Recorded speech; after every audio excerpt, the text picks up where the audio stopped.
He called her a burden, laughed at her cheap shoes, and told anyone who would listen that he married down. At family dinners, he joked about her empty pockets. His parents joined in, reminding her she was lucky he even chose her. She stayed silent. She had promised her late mother never to reveal the truth yet. Then one afternoon, while he was busy humiliating her in front of his colleagues, the doors opened, and her father, the man they all assumed was dead or irrelevant, walked in with a team behind him. The room went silent. The husband's smile dropped when the old man said, "I hear you've been mocking my daughter, the sole heir to my $20 billion estate."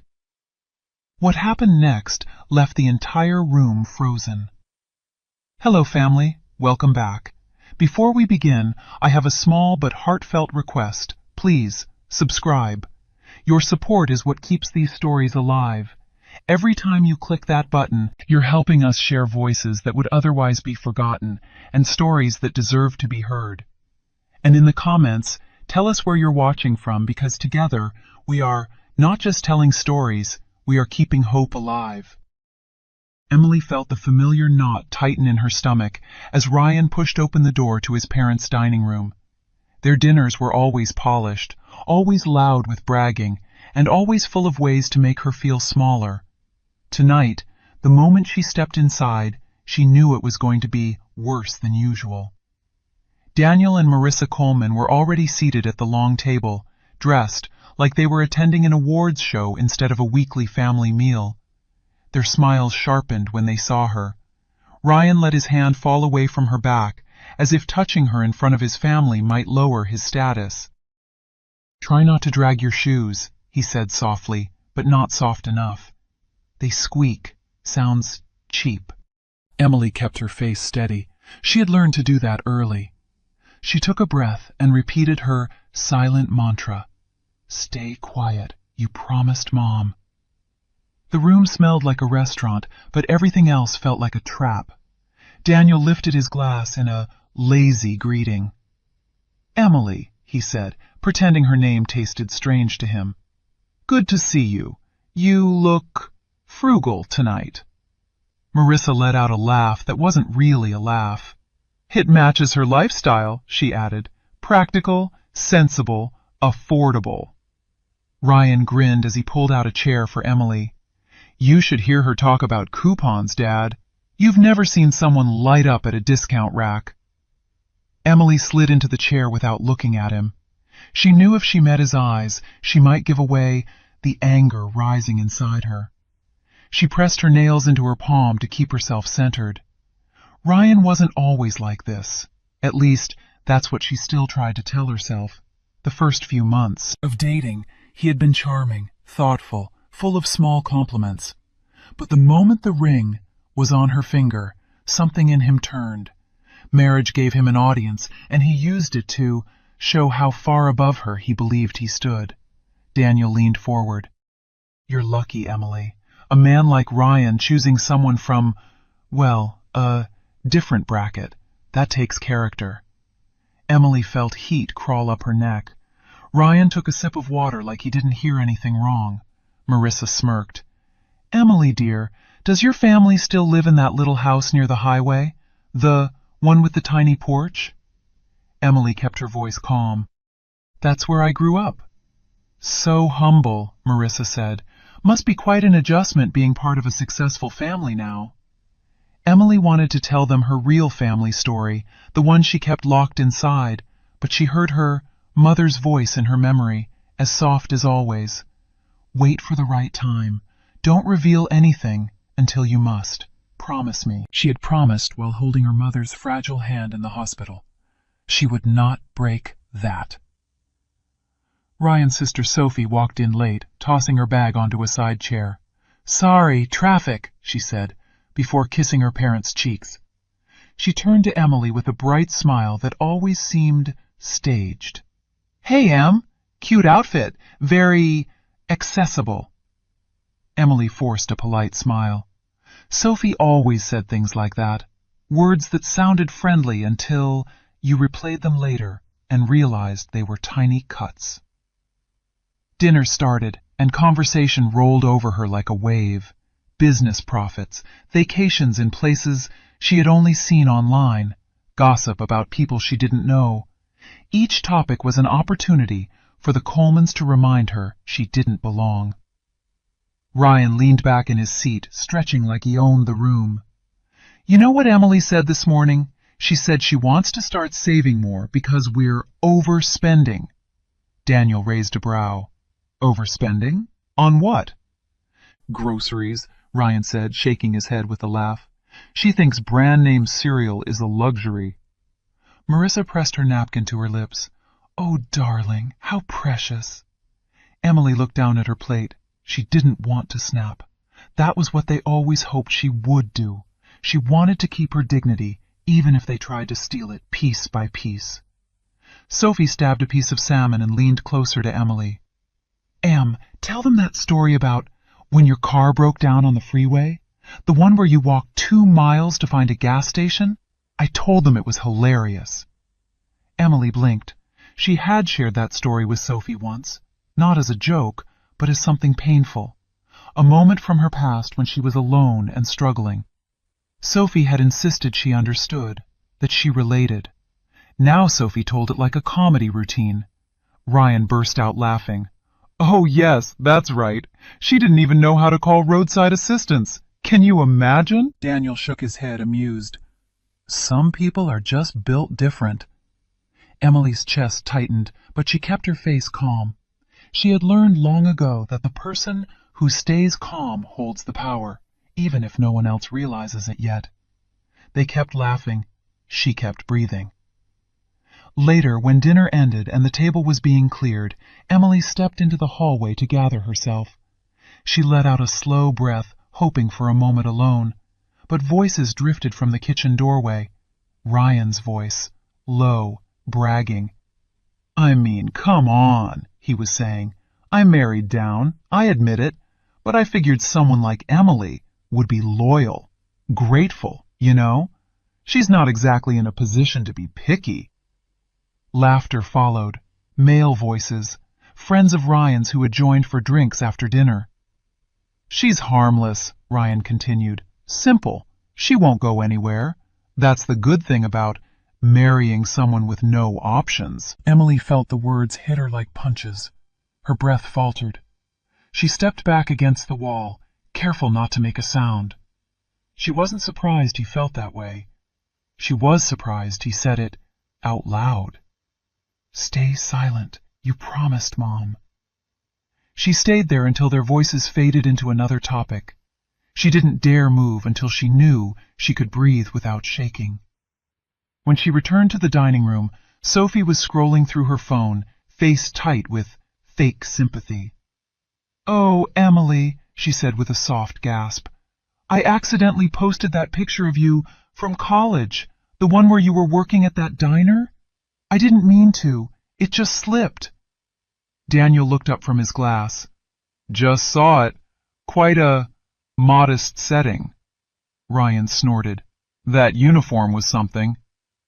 It was a job, Emily said quietly. Sophie widened her eyes. I deleted it. Well, after a few people saw it. You know how fast group chats move. Emily understood. There was nothing accidental about it. Sophie wanted her to feel exposed, embarrassed. Ryan draped an arm around Emily in a theatrical gesture that fooled no one. She's sensitive about that stuff, he told his parents, like Emily wasn't standing right there. She hates being reminded of where she came from. Emily stepped out of his hold. I'm not ashamed, she said steady. I worked. Ryan blinked at her tone, but before he could respond, Daniel clapped his hands. Enough of this emotional talk. Let's move on. Emily knew what that meant. Her feelings didn't matter. Later, driving home, Ryan was cheerful, like the dinner had gone perfectly. My parents really like you, he said, tapping the steering wheel. They're just direct. Emily stared at the road ahead. You shouldn't talk about me like you did earlier. Ryan frowned. What? I heard you in the kitchen. His jaw tightened. You're overreacting. It was guy talk. You wouldn't understand. She turned her face toward the window so he wouldn't see the hurt she refused to show him. He kept talking, explaining himself, belittling her concerns, but she heard none of it. She was too busy remembering her mother's last request. Keep your father's identity hidden until the moment comes when you need the truth on your side. Emily had never wanted to use it. She had hoped she would never need to. When they got home, Ryan went straight to his office to play online games with his friends. Emily stayed in the living room, sitting in the dark, replaying every moment of the night. She knew she wasn't perfect. She knew she didn't come from money or connections. But she also knew she didn't deserve to be treated like a project Ryan had taken on to boost his ego. She worked hard. She kept their home running. She stayed by his side even when the relationship stopped feeling like a partnership. She had believed in him once. She still wanted to believe he could be good, somewhere under all the noise. But tonight felt different. Something inside her shifted. It wasn't anger. It wasn't fear. It was a quiet strength she had buried for years. A reminder that she wasn't powerless, even if Ryan thought she was. The next day, she tried to forget about the dinner. She went to work, answered emails, kept her head down, and tried to avoid thinking about the way Ryan had called her simple and grateful. But the words followed her like shadows. When Ryan texted her that afternoon, telling her she needed to attend his corporate luncheon, she swallowed her frustration. It was never a request. It was an expectation. Be there. Look supportive. Don't embarrass me. Emily arrived at the event center wearing the same shoes Ryan had mocked. She didn't have many others. She walked through the glass doors, rehearsing calmness, rehearsing silence. The gathering was already loud with chatter. Ryan spotted her and waved her over, irritation already on his face like she had kept him waiting even though she was on time. You look tired, he said. Try to smile more. People are watching. She forced a polite smile, though it felt stiff. He pulled her into a circle of colleagues who were laughing about bonuses and vacations. Ryan slipped easily into the role of the successful, charming executive. But the moment Emily stepped beside him, something in his posture changed. He straightened, like he wanted to create distance, even while standing next to her. This is my wife, Emily, he said. She keeps life budget-friendly. The group laughed. Emily felt the familiar sting, but she held her chin up. Ryan wasn't done. She worries about every dollar. If it were up to her, we'd still be driving her old rust bucket from college. More laughter. Emily felt her muscles tighten, but she stayed quiet. Ryan grinned at his coworkers. She's financially cautious because she grew up with nothing. I swear, she still gets nervous walking into stores where things cost more than $10. Emily's breath caught. A few people shifted uncomfortably. Others laughed, unsure if they should. Ryan enjoyed it. She could tell by the way he leaned back, confident, proud of the attention. Emily swallowed her humiliation. She looked at the people staring at her. Some pitied her. Some judged her. But no one understood the truth she carried, locked away deep inside. Stay silent. You promised, Mom. Ryan kept talking, cracking jokes about her childhood, her job, her habits. The more he talked, the more everyone laughed, and the more she felt the air tighten around her. But she didn't speak. She didn't cry. She didn't break. She watched. She listened. She waited. Ryan moved on to bragging about his sales numbers, how he was carrying the team, how the company relied on his vision. Emily stood beside him like a silent accessory while people nodded along. She could almost feel herself fading into the background, another prop in Ryan's performance. A coworker named Ben tried to include her. Emily, where do you work again? Ryan answered before she could speak. She has a little job, nothing to brag about, but she tries. Ben looked uncomfortable. I didn't mean it that way. It's fine, Emily said. I know what I do. Ryan chuckled. She knows her lane. Emily felt heat climb her chest, but she swallowed it. She could picture her mother again, the tea-ired but tender smile. "Not yet, sweetheart. Wait until the time is right." She didn't know when that time would be. She only knew it wasn't today. Not yet. Someone called Ryan's name from across the room. He excused himself and walked away, leaving Emily alone at the edge of the group. The moment he left, whispers rose like static. "Why does he talk to her like that?" someone murmured. "I heard they moved into his condo because she couldn't afford anything," another said. "He treats her like an employee," someone else whispered. Emily wished she didn't hear any of it. She wished it didn't matter, but it did. Each word pressed into her skin like a bruise. She stepped away from the crowd, needing a moment to breathe. She found a spot near the window where the noise softened to a dull hum. She tried to slow her heartbeat. She tried to ignore the pressure in her chest. She was turning to leave when Sophie appeared at her side, holding a glass of sparkling water. "Wow," Sophie said with a light laugh. "Ryan is in rare form today." Emily stayed still. "He's just showing off." "He always does." Sophie handed her the glass, but Emily didn't take it. Sophie shrugged and took a sip herself. "Anyway, I got so many texts about that picture last night. People were fascinated." Emily didn't respond. Sophie lowered her voice. "I was only trying to help you feel relatable. Everyone here grew up with money. You stand out." "I'm aware," Emily said. Sophie smiled sweetly. "But that's okay. Someone has to be the grounded one." Emily felt the jab beneath the sugar. She always felt them. Sophie never missed a chance to make Emily feel like the charity case of the family. A call from the speaker system announced that the luncheon program was beginning. People took seats at round tables scattered through the room. Ryan found Emily and guided her toward his table like he was directing a child. "Sit here," he said, pointing to a seat slightly behind his. "I want to be closer to the front." Emily sat without comment. Ryan's supervisor began speaking at the podium, congratulating several teams. The atmosphere shifted into polite applause, clinking glasses, and murmured side conversations. But Ryan couldn't help himself. He leaned back in his chair and whispered loudly, "Try not to look bored. People think you're shy, but it reads as awkward." Emily stared at her lap. "I'm fine." Ryan smirked. "Good.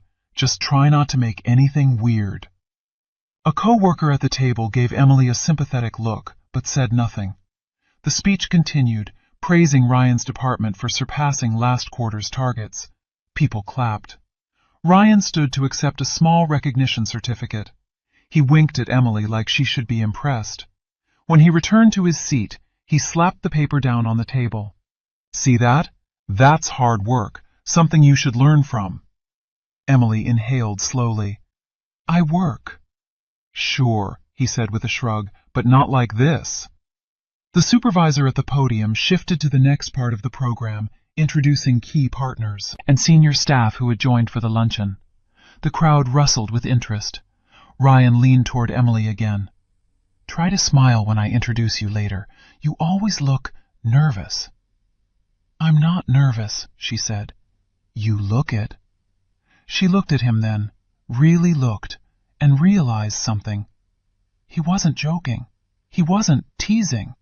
He truly believed he was better, superior, more important. He believed she should be grateful he chose her. Her chest tightened, not with sadness now, but with clarity. Still, she stayed quiet. The supervisor continued speaking. "We'd like to welcome our guest attendees who arrived this afternoon. Some of you may recognize the names. Some may be surprised." Ryan perked up. "Finally," he muttered, "the partners."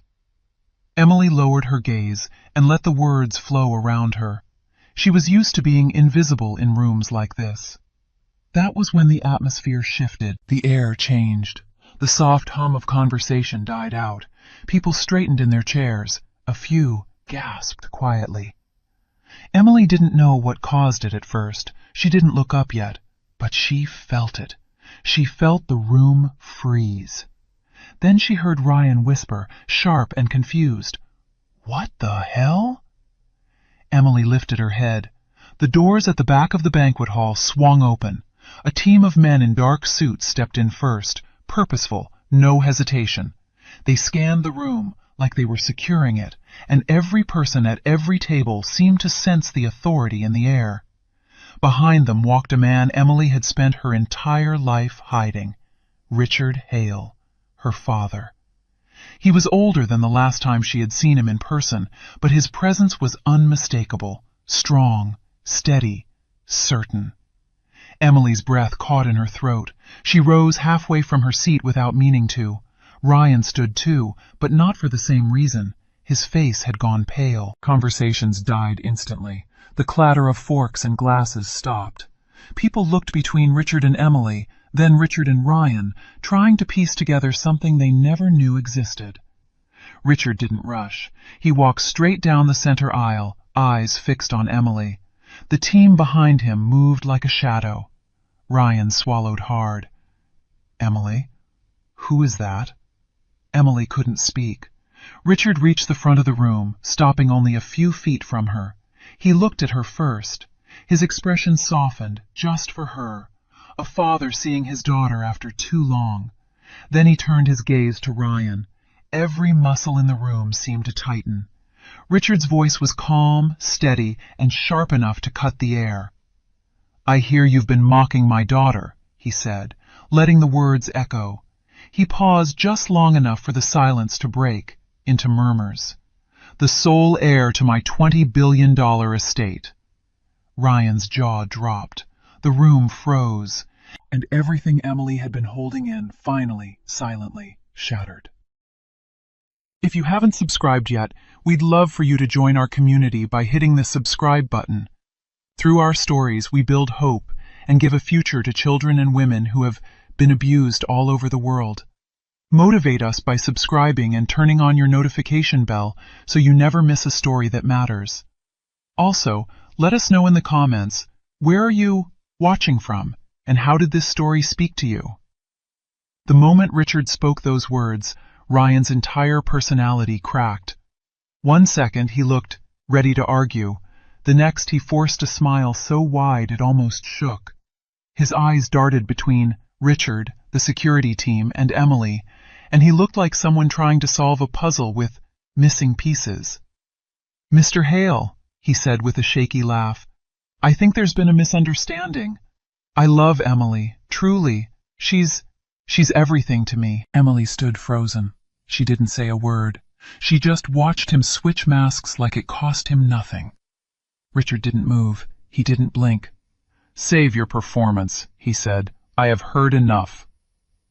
Ryan's mouth opened again, but no words came out. The entire room stared. Some whispered.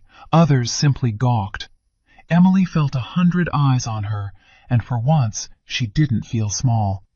She felt exposed, yes, but not powerless. She felt like the ground beneath her was shifting, and she wasn't sure if it was collapsing or rebuilding. Richard stepped closer to her and lowered his voice. "Come with me, Emily." She nodded and followed him out of the banquet hall. People parted for them like they were royalty or danger. Ryan trailed behind, calling her name, but one of Richard's guards stopped him with a hand against his chest. "We need a moment," the guard said. Ryan tried to push past. "That's my wife." "Then respect her," the guard replied without emotion. Richard led Emily to a private lounge near the hallway. The moment the door closed behind them, the silence hit hard. Emily turned toward her father, unsure how to even start. He spoke first. "Tell me everything." Emily felt her throat tighten. "It's not as bad as it looks." "It is exactly as bad as it looks," Richard said, "and probably worse." She lowered her eyes. She felt 12 again, like the girl who used to stand on the porch waiting for him to call. "I didn't want to cause trouble." Richard's jaw clenched. Trouble was already there. They just treated you like you wouldn't fight back. Emily swallowed. "I stayed quiet because Mom wanted me to. She made me promise. She said I couldn't reveal anything until Ryan showed who he really was. And he has, Richard said. His voice was heavy, not with anger at her, but with regret. I should have come sooner. You couldn't, she said softly. He looked away for a second, pain flickering through him. Your mother always defended my decisions, but she shouldn't have had to. You shouldn't have had to. Emily sat on the sofa, trying to figure out where to begin. Ryan wasn't always cruel. At first he was kind, sweet even. But once we married, he changed. Or maybe he just stopped pretending. He treated you like property, Richard said. She nodded. I didn't want to break my promise. I didn't want to use you as a shield. I thought maybe he'd grow out of it, or realize he was hurting me. Richard sat beside her. You don't owe him that kind of hope.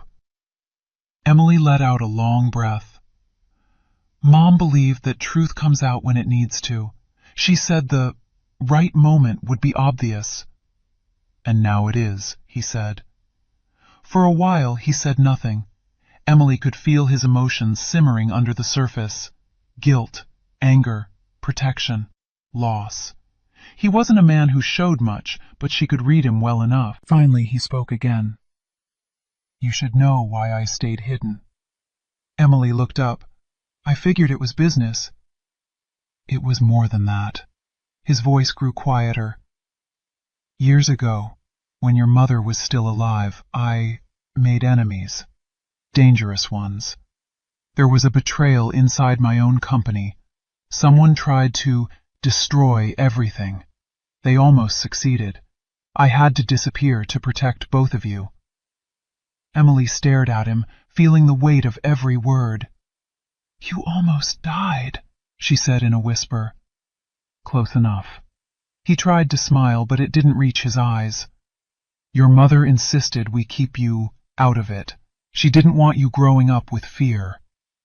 Emily felt her chest tighten. So you stayed away from me. I stayed away so no one would use you against me. He exhaled slowly.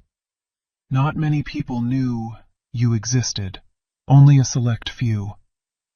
Emily thought of Ryan then. Ryan who loved to pry into people's pasts.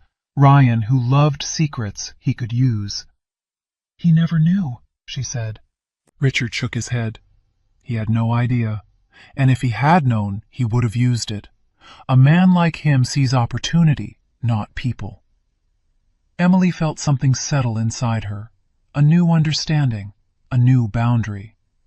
Before she could speak, the door swung open. Ryan burst in, pushing past the guard who protested behind him. His face was red, breath uneven. Emily, he said, voice full of forced tenderness. Let's talk. Just you and me. Richard stood immediately. You will lower your voice. Ryan nodded and forced a shaky smile. Sorry, I'm overwhelmed. This is a lot. Emily stayed seated. What do you want? I want to fix things. He rushed toward her, crouching in front of her like he was the devoted husband he had never been. I'm sorry. I didn't know who you were. I didn't know your background. If I had known... Emily raised an eyebrow. If you had known I was wealthy, you mean? Ryan's mouth twitched. That's not what I meant. Yes, it is, she said calmly. He swallowed. Okay, maybe, but that doesn't mean I don't care. I do, Emily. I always have. Richard's eyes darkened. Get up. Ryan rose slowly, keeping his hands visible, like he was afraid of being removed from the room. Look, Emily, I said stupid things. I was showing off. I was nervous.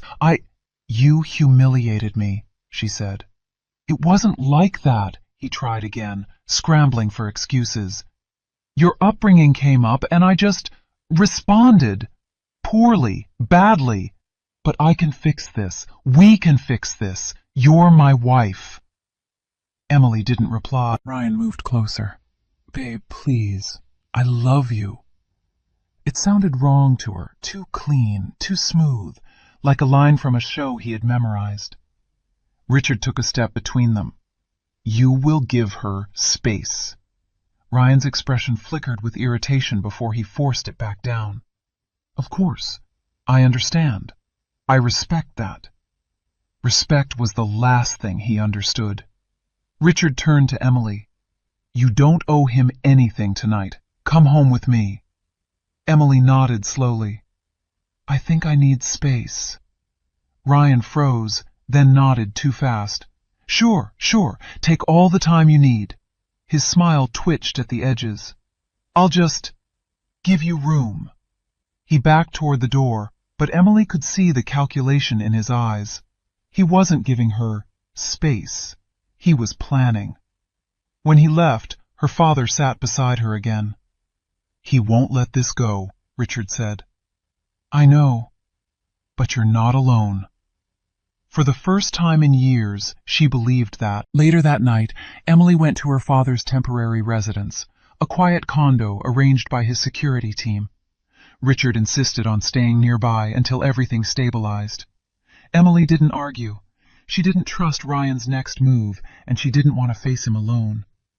The next morning, her phone was full of messages. Ryan, we need to talk. Ryan, I love you. I hope you know that. Ryan, your father surprised me. I reacted wrong. Please don't judge me for that. Ryan, please come home. Ryan, where are you staying? I'm worried. Ryan, I'll make everything right. And then, Ryan, please don't do anything drastic. We can fix this. Emily stared at the messages without replying. Richard watched her from across the room. He's panicking. Yes. He's afraid of losing access to you. Emily nodded. He always cares the most about what benefits him. Later that afternoon, Emily went back to their house to pick up some clothes and documents. She didn't want Ryan there, and she felt relieved to find the house quiet when she walked in. Too quiet. She went upstairs to their bedroom and began packing a small suitcase. While reaching into Ryan's desk drawer to grab one of her missing notebooks, she saw something she didn't expect. His iPad. Unlocked. A message banner lit up across the top. Claire, when are you finally leaving the poor girl? Emily's breath stopped. Another message appeared. Claire, you promised you would talk to her this week. Emily felt her hands go cold. She picked up the iPad slowly, as if it might burn her. Her heartbeat thudded in her ears. Her eyes scanned the screen for more. Claire, don't make me look stupid, Ryan. You said she was easy to push around. Emily covered her mouth with her hand. She didn't scroll further. She didn't need to. She set the iPad down with a trembling breath. Not now. Not yet. She couldn't fall apart yet. When she returned to her father's condo, Richard saw her swollen eyes and stiffened posture. What happened? Emily shook her head. I just need time. He didn't push. He just nodded and poured her a glass of water, like she hadn't just discovered her entire marriage was built on lies. Over the next few days, Richard guided her the way her mother once had. Calm, patient, honest. He taught her how to see through manipulation, how to frame questions so she got real answers, how to notice the cracks in someone's behavior. Emily absorbed every lesson. She had always been observant, but now she felt sharper, stronger, awake. When Ryan called, she didn't pick up. When he texted, she answered only what needed answering. No emotion, no apologies. The distance rattled him. By the fourth day, his messages changed tone. Ryan, please come home. Sophie and my parents want to help us talk this out. Emily read the message without reacting. She already knew they were meeting privately. She already knew Ryan was planning something. She already knew love bombing was their family's favorite tactic when cruelty didn't work. And she was ready for all of it. Ryan had been texting her nonstop for days, but the moment she stepped back into their house, one evening the pressure hit her in a new way. He was waiting for her in the living room, pacing, like he had worn a path into the carpet. The moment he heard the door close, he rushed to her. "Emily," he said, voice soft and terrified. "Thank God you're here." She didn't answer. She slipped off her shoes and placed her bag down. For a second, they just stared at each other. Ryan looked thinner, or maybe it was the way anxiety had twisted his face. His eyes flicked over her like he was checking to see what version of her was walking in. He tried a small smile. "You look good." She didn't smile back. Ryan wiped his palms on his jeans and tried again. "I've been thinking about everything. I get it now. I was wrong. I spoke badly. I acted badly. I'm human, Em. I screw up. We can move past it." "Can we?" she asked quietly. Ryan let out a laugh that cracked. "Of course we can. We're married. People have issues. Couples fight. You just got overwhelmed when you found out your father is, well, a billionaire." Emily looked at him, her face unreadable. "You think that's why I left?" Ryan hesitated. "Isn't it?" "No," she said. "Not even close." Ryan swallowed hard. She could practically see him scrambling inside his head, trying to find a story that made him look good, a version of events where he was the victim, not the aggressor. He moved closer. "Em, please, I love you. I know things have been rough, but we can come out stronger. My parents want that. Sophie wants that. Everyone wants us to make this work." "You mean you want to keep control?" Emily said calmly. Ryan flinched. No, I just want my wife back." She walked past him into the kitchen. He followed so closely she could hear his breath. "I talked to your father," Ryan said quickly. "I apologized. I told him everything was a misunderstanding. He said he'd talk to you about giving me another chance." Emily opened the fridge. "He told me he didn't believe you." Ryan froze. He said that?" She nodded, pulling out a bottle of water. Ryan stared, stunned. "But I was respectful." "No," she said simply. "You were scared." He blinked fast, like he was trying not to break. "Em, I wasn't trying to hurt you, I swear. I didn't know. If I had known who you were—" She turned sharply to face him. "Then you would have acted better? Treated me better? Pretended better?" Ryan's jaw tensed. "That's not what I meant." "It's exactly what you meant." He stepped toward her again, reaching for her hand, but she stepped back. The rejection hit him like a slap. His face hardened for a second, then softened again, like he was switching back to the mask he preferred. "Emily, you're tired. You're overwhelmed. I get it. But you're my wife. Let's sit and talk like adults." She set the water bottle down. "Okay, let's talk then." Relief washed over his face. "Good. Yes, let's fix everything." Emily folded her arms. "I have a question." "Anything." Her voice was clear and steady. "How long have you been cheating on me?" Ryan went still. His smile vanished, his shoulders locked, his lips parted, but no sound came out at first. Finally, he forced out a shaky answer. "Cheating? What? Emily, no! I would never—" "Don't lie." "I'm not lying," he said too fast. "Why would you even think—" "Claire," she said. Ryan paled instantly. "Who?" "You know who." Emily held his gaze. "How long?" Ryan's breathing shifted from steady to sharp. "Emily, baby, there's nothing going on. You're confused. You're stressed. You're reading something wrong." "I saw the messages." His eyes widened. "On what?" "Your iPad." He blinked twice, and that was enough. She saw the truth hit him like a punch. He tried to recover, but he couldn't. Not fast enough. Not well enough. "Em, listen," he said. "It's not what you think. She's just a friend. Someone who misread things.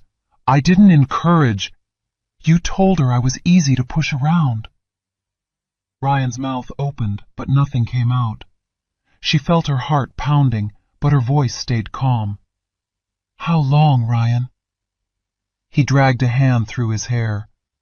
It's not like that, I swear. It wasn't serious. That isn't an answer, she said. He stepped toward her again, but before he could speak, the front door opened. They both turned. A woman walked in, heels striking the floor with confident taps that echoed through the silence. She didn't knock. She didn't call ahead. She didn't hesitate. Claire. Tall, composed, sharp-eyed. She looked at Ryan first, then at Emily, as if she had walked into a meeting she had been expecting. Emily stared at her. Ryan's face crumpled into panic. Claire tilted her head slightly and let out a soft scoff. Well, she said, I figured I might as well stop waiting outside. Emily didn't move. Ryan whispered, Claire, get out! Claire ignored him. She looked directly at Emily, her expression calm, almost bored. How long? Emily asked again. Ryan lifted his hands helplessly. Em, please. Claire answered for him. Long enough, she said, her voice smooth and cold. Long enough that you should have seen it coming. The room fell silent. Emily didn't blink. Ryan looked like he'd just watched his entire world snap in half. And Claire stood there, unbothered, as if she had just told Emily the weather. Everything stopped. Everything broke. Everything changed. Emily stood in the living room as Claire's words hung in the air like smoke. Ryan looked from one woman to the other, sweating, panicking, searching for a way out that didn't exist. Emily didn't cry. She didn't shout. She simply stared at him, and the quiet was worse than anything she could have said. Ryan finally snapped. This is your fault, he said, pointing at her with a shaking hand. Emily blinked. My fault? Yes, he said, voice rising. You've been cold, distant, ever since your dad showed up. You've been acting different. Claire raised an eyebrow. Wow. Emily stayed calm. You cheated, Ryan. He scoffed. Oh, please, stop acting perfect. You've been manipulative since day one, always hiding things, always keeping secrets, acting like some innocent little wife while judging me from your high horse. Emily stared at him. I never hid anything except what my mother asked me to. That's manipulation, he snapped. You made me think you were this simple, poor girl, but the second your father walked in, you changed. You're entitled now. That's who you really are. Emily's breath caught. You mocked me for being poor, and now you're angry because I'm not? Ryan jabbed a finger toward her. Exactly. You lied about who you were. I never would have... He stopped himself too late. Claire let out a small laugh. So you admit it. Ryan whipped toward her. Shut up. Emily felt something small crack inside her, a piece of trust she didn't know she still had. Before she could respond, the front door burst open and voices spilled into the hallway. Daniel, Marissa, Sophie, all talking at once. They must have sped over the second Ryan texted them. Daniel marched forward. What is happening in here? Marissa's eyes flared the moment she saw Claire. Who is that? Claire folded her arms. Exactly who you think. Marissa gasped. Ryan! Ryan threw his hands up. It's not what it looks like. Emily gave a short, humorless breath. It's exactly what it looks like. Marissa turned on Emily instantly. So you're trying to destroy this family? Is that it? Ever since your billionaire father stepped in... My father defended me, Emily said quietly. Daniel scoffed. More like he filled your head with nonsense. Emily stared at him. He told me the truth. Sophie stepped forward with the same fake sweet tone she always used. Emily, we're trying to help you, but you're being dramatic. These things happen in marriages. You can't blow everything up over one mistake. One mistake? Claire said, offended. Do you know how long? Ryan shot her a warning look. Claire rolled her eyes. Oh, please, you don't pay me anymore. What do I care? Emily felt sick. Ryan's parents looked horrified, not because of the cheating, but because they had lost them the opportunity to spin the story. Marissa pressed a hand to her chest like Emily was attacking her. You are tearing this family apart with your attitudes lately. My attitudes? Emily whispered. Sophie jumped in. You've been sneaky. Remember when you didn't tell us about that savings account? I had to tell Ryan for you because it looked shady. Emily froze. You what? Ryan folded his arms triumphantly. That's right. Sophie told me. You think I don't know when you're hiding things? It was $3,000, Emily said quietly. My emergency fund. You told me to stop saving because it made you look bad. Sophie shrugged. You didn't need it. Emily realized in one sharp moment Sophie had never been an ally. The kindness had always been a mask. Marissa stepped closer. Now that your father is throwing money around, don't you dare act like you're above us. Ryan has loved you. He has carried you. He has protected you. Emily felt something in her chest twist. Protected me from what? Having self-respect? Daniel's face hardened. Watch your tone, girl. Claire, of all people, let out a small laugh. She's finally getting one. Good for her. Ryan glared at Claire again. Get out. Seriously. Claire shrugged, grabbed her purse, and headed for the door. Fine. But don't call me again, Ryan. You're too much trouble now. The door shut behind her. Silence settled like dust. Ryan rubbed his face. Okay, everyone calm down. Emily, you're emotional. You always get like this when you lie? Emily asked. Ryan clenched his jaw. When you misinterpret things. Daniel cleared his throat. Son, take control of this. She's spiraling. These outbursts are embarrassing, Marissa added. Emily stared at all of them, slowly putting every piece together. Every comment, every joke, every manipulative moment. It all formed a picture she had tried to ignore. Ryan's voice broke through her thoughts. Let's go to counseling. Or vacation. Something romantic. Just us. We can fix this before your dad ruins everything. Emily lifted her chin. My father didn't ruin this. Ryan laughed bitterly. Then what did? You did. The room froze. Ryan's parents stared like she had sworn in church. Sophie raised a hand to her chest. Ryan looked stunned, like the idea he caused any of this didn't fit in his worldview. So that's how it is, he said. You think you can toss me aside now that you're rich?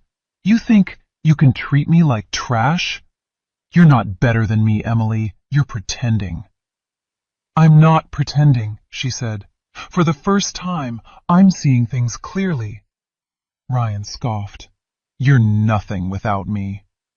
Emily took a breath. Then why are you so scared of losing me? His face faltered. Fury flickered behind his eyes. The mask cracked again. Richard's voice suddenly echoed from the doorway behind them. Enough! They all turned. Richard stood there, calm but tense, his presence grounding Emily the moment she saw him. His security team waited behind him. Daniel muttered under his breath, Great, the billionaire is back. Richard ignored him. He focused only on Emily. Come outside. We need to talk. Emily stepped toward him without hesitation. Her father guided her outside onto the porch. The cold air felt like a shock after all the noise inside. I just received word, Richard said quietly. One of the men who betrayed me years ago resurfaced. He's been making threats. I have to leave town for a short time. Emily's stomach dropped. When? Tomorrow. Her throat tightened. Already? I need to handle this, Emily, but I will come back. I promise. She looked down at her hands. I feel like everything just fell apart. I know, he said, but I trust you can handle what comes next. She wanted to believe that. She wasn't sure she did. Richard cupped her shoulder gently. You are stronger than they want you to think. She nodded, even though her chest felt hollow. By the next morning, he was gone. Emily returned to the house later that day, needing to collect a few documents she had forgotten. The place felt wrong now, empty but heavy, like Ryan's breath still clung to the walls. She went to the small office room, searching through drawers for her insurance papers. That's when she found the envelope. Her name was on it. Inside was a notice from a bank she didn't recognize, a loan account, late fees, missed payments, her credit score, her signature, except she had never signed anything. Her breath caught. Another envelope, another loan, another fake signature. She felt the blood drain from her face. Ryan had taken out loans in her name, months ago, before the wedding anniversary, before the recent fights, before everything. She dropped into the desk chair as the room tilted around her. Her phone buzzed. A text from Sophie. Ryan is stressed. Please don't do anything dumb. He's trying. Emily stared at the screen, the words blurred. She set the phone down as carefully as if it were glass. Then she opened the drawer Ryan kept locked. Documents, debt papers, emails, all pointing back to her. He had used her. He had used her name, and he had done it without a second thought. Emily's breath broke. She slid down to the floor, hands over her face as a quiet sob escaped. It wasn't loud. It wasn't dramatic. It was the sound of someone losing the last piece of faith they had left. Her eyes burned. Her chest ached. She felt small, broken, alone. When the tears stopped, she reached for the box she kept in the back of the closet. The one thing she had left from her mother. Inside, folded neatly, was the final letter her mother had written before she passed. Emily opened it with trembling hands. My if the brave girl the world ever tries to make you feel small, remember who you are. Remember. Do. Stand. Trust. What? Not let. You. Cruelty. Your. Can. Rewrite. Endure. Your. Worth. Ground. Instincts. And when the time comes, lift your chin and walk through the fire. You will rise. Will not burn. Emily pressed the letter to her chest and closed her eyes. It hurt too much to breathe, but the words still found their way in. She read the letter 3 more times until the ache softened into something else. Not strength, yet, but the memory of it. Late that night, Richard's lawyer called her, saying he had documents Emily needed to see. She drove to his office and listened as he explained the records. Ryan tried to dig into the Hale family years ago, the lawyer said, long before he ever dated you. Emily's heart thudded. Why? We aren't certain, the lawyer said, but it appears he suspected someone in your extended family had wealth. He didn't know the scale, but he knew enough to look deeper. Emily swallowed. So he didn't marry me, then discover I was wealthy. No, the lawyer said quietly. It looks like he targeted you. Emily sat perfectly still. Her entire marriage, her entire relationship, every kind gesture, every promise, every moment, all of it might have been a strategy. Her stomach twisted. She felt the floor tilt under her, the room closing in. How do you know this? She whispered. The lawyer slid a folder toward her. Because he contacted a private investigator at the time. The investigator kept records. Emily stared at the papers. Her hands trembled. Her eyes burned again, but no tears came this time. She felt too numb for tears. The lawyer leaned forward. There is something else, something you need to see. Emily's heart pounded. The lawyer hesitated before speaking again, choosing his words carefully. This next piece isn't financial, it's personal. Emily braced herself. Show me. He handed her a tablet already open to a paused video screen. The thumbnail alone made her stomach twist. She recognized the room, Ryan's parents' living room, the Colemans' favorite place to sit and whisper. "Where did this come from?" she asked. "It was sent anonymously to my office late last night," the lawyer said. "No note, no explanation, but it mentions you directly. You need to watch it." Emily stared at the tablet. Her fingers trembled before she managed to tap the play button. The footage began grainy, but clear enough to see everyone's faces. Daniel sat in his armchair, leaning forward. Marissa perched on the edge of the couch with a glass in her hand.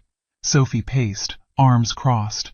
And Ryan stood in the middle of the room, moving back and forth, speaking, with that clipped, tight voice he used when he was furious. Emily felt her heartbeat pick up. They were mid-conversation. Her name was the first thing she heard. "So we need to act fast," Ryan said. "She's already pulling away. Dad's death was what kept her eyed down. With him back, she's thinking differently, smarter." Daniel grunted. "You're letting her get out of control." "She's unpredictable now," Marissa added. "Ever since that billionaire showed up, she thinks she's someone. She's not." Emily felt a sting in her chest, but she forced herself to keep watching. Sophie stepped into the frame. "You should have told us he was alive. We could have planned better." Ryan whipped toward her. "I didn't know. Emily hid it. She's been hiding a lot. But it doesn't matter now. We just need to lock things down." Marissa leaned back, suspicious. "Lock what down?" Ryan let out a long breath. "The money, the inheritance, whatever control her father gives her. She's emotional. We need to get ahead of it." Daniel's voice dropped. "How?" Ryan's response came without hesitation, like he had rehearsed it. "Paperwork, legal agreements, financial ties. I can get her to sign things if we play this right. She trusts too easily." Emily's hands tightened around the tablet. Sophie shook her head. "She's not stupid, Ryan. She's quiet, not stupid." "But she's vulnerable," Ryan snapped. "That's what matters. And now that her father's back, we have to push harder. We have to make her think she needs us, that I'm the only stable thing in her life." Marissa nodded slowly. "Fear works better than guilt." Emily felt something cold grip her stomach. Ryan continued pacing. "If she feels cornered, she won't leave. She'll cling. That's how she works." Daniel pointed a finger at Ryan. "So fix it. You let this slip too far." Ryan paced faster. "I will. I just need time. But if she won't sign willingly, I'll make her." Emily's breath hitched. Sophie frowned. "Make her how?" Ryan stopped walking. He looked right at the camera without knowing he was being recorded. His voice lowered into something dark and certain. "Simple.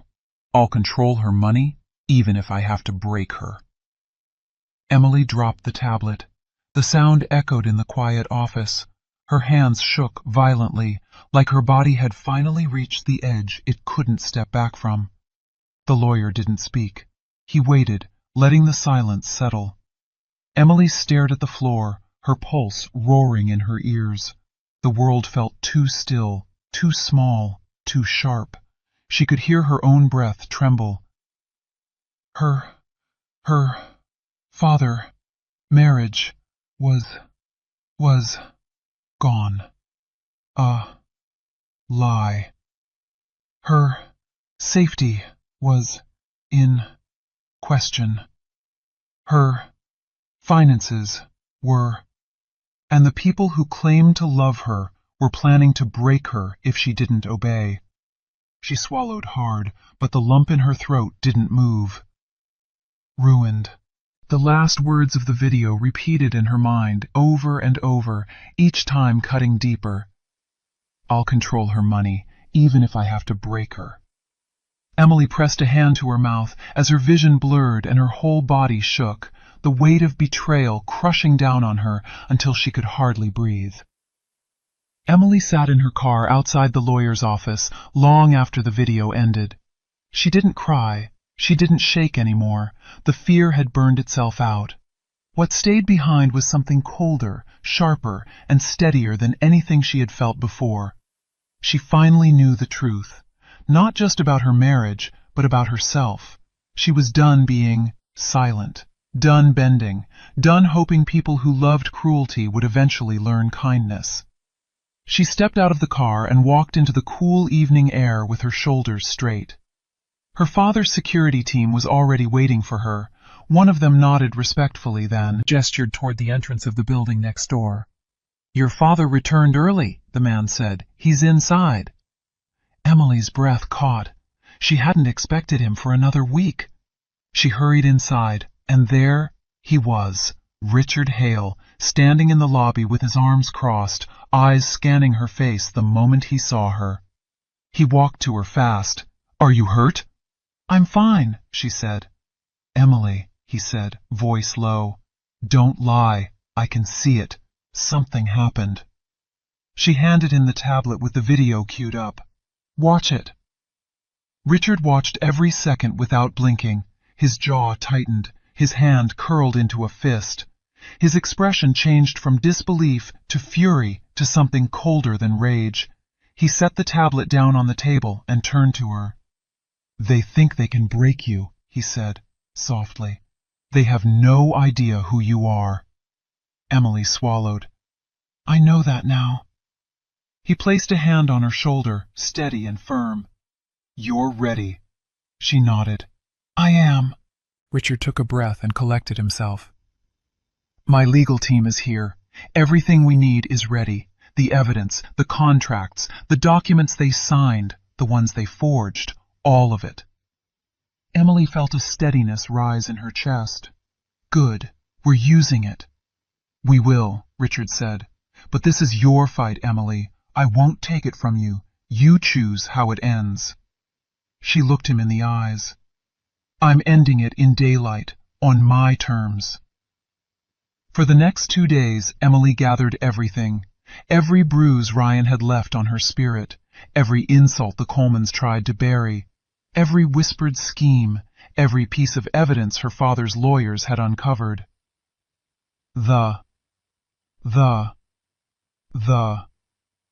The video of forged text. The Coleman. The private investigator files showing Ryan targeted her years ago. Cheating. Loans. Messages.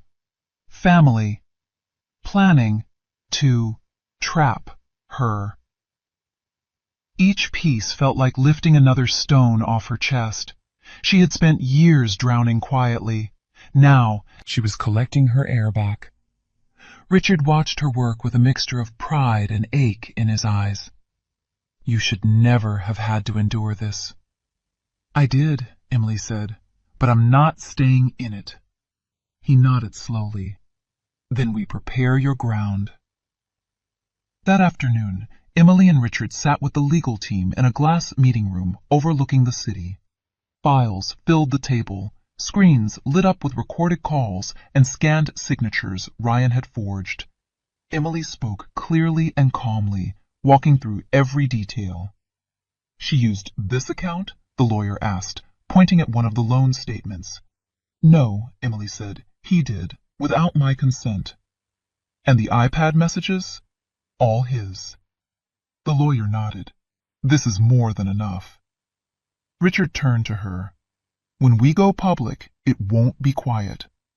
"I don't want quiet," Emily said. "They humiliated me publicly. They mocked my life publicly. They planned to break me publicly. So that's where the truth will be." Richard's jaw tensed. This will crush him. Emily inhaled, steady and even. He crushed himself. That night, Emily went home alone to pack the last of her things. Ryan wasn't there. The Colemans weren't there. The house felt like an empty shell painted with old arguments. She moved through the rooms quietly, placing only the essentials into her suitcase. For the first time, she let her mind go silent. No memories, no replayed conversations, no fear. Just clarity. When she left the house for the final time, she didn't look back. The next morning, she woke in her father's condo with a calm so deep it felt unreal. She dressed, simply, neatly. Not for them, but for herself. She tied her hair back.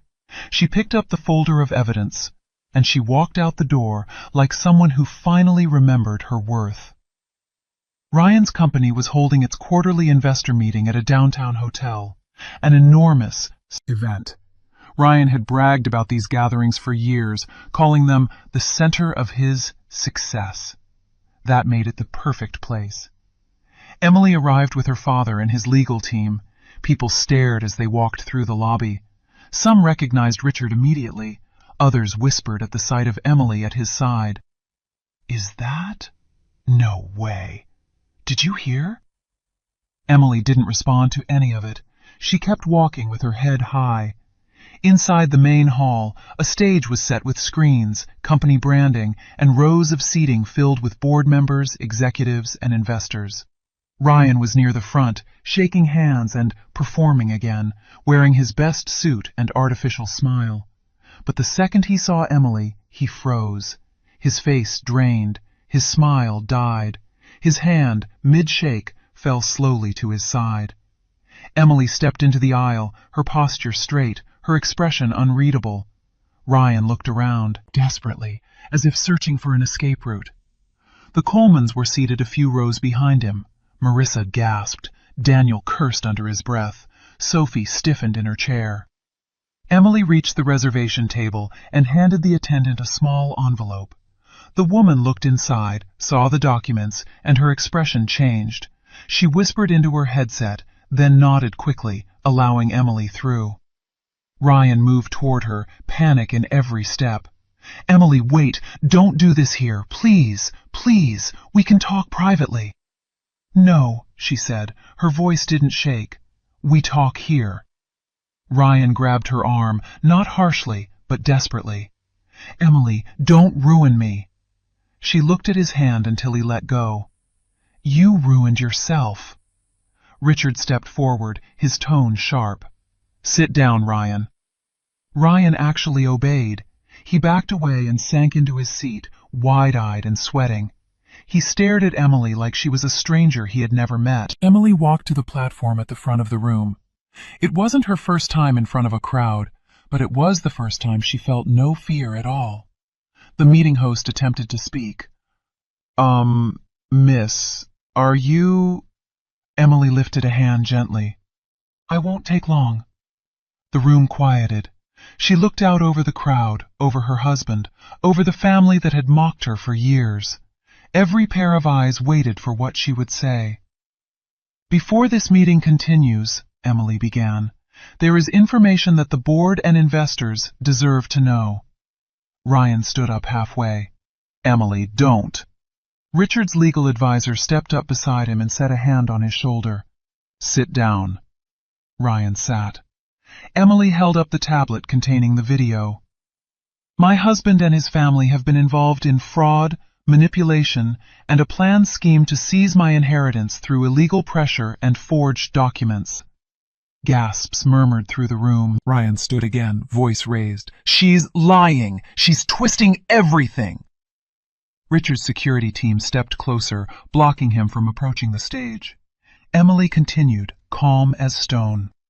"I have evidence, messages, signed loan documents taken out in my name without consent, records of cheating, and a recorded conversation of the Coleman family planning to control my finances by force."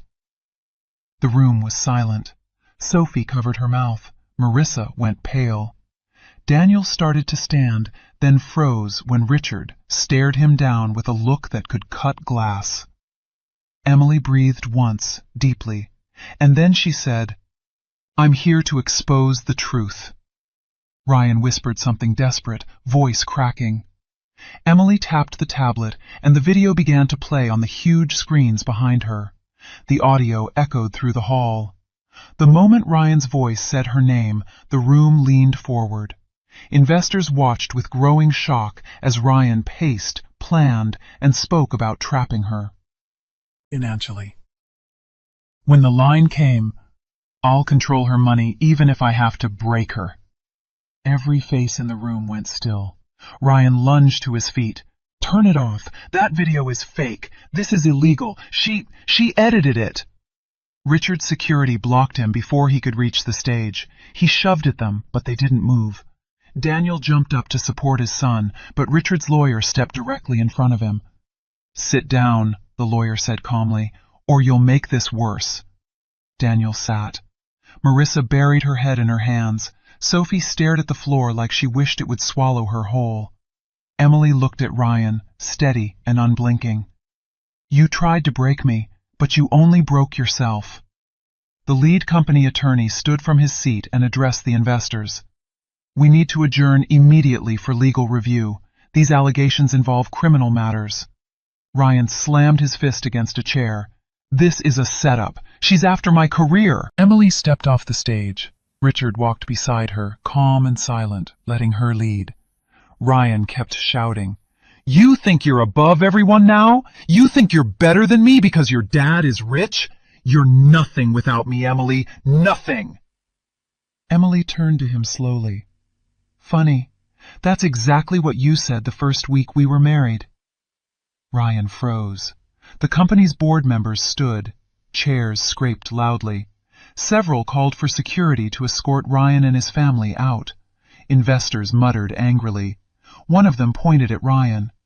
"You forged loan documents using your wife's identity? Are you out of your mind?"